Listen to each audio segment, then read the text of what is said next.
Ismiħ tal-kumpilazzjoni fil-konfront tal-ex assistent kummissarju Mario Tonna ġie differit għal Novembru.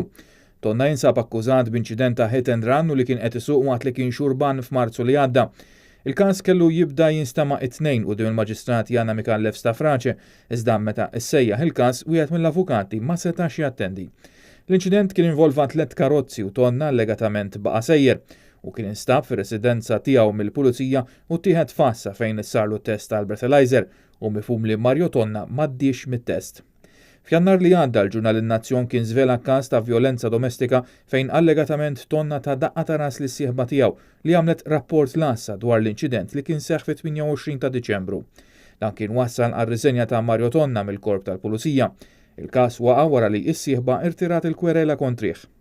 Lura fl-2011 Tonna kien instab ħati ta' intimidazzjoni u fastidju lis-superjur tiegħu is-Supretendent Carmelo Bartolo. Minkejja dan il-każ fuq il-fedina penali tiegħu, Mario Tonna ħa żewġ promozzjonijiet minn spettur għal supretendent fl-2015 u minn supretendent għal assistent kummissarju f'Ġunju tas-sena l-oħra.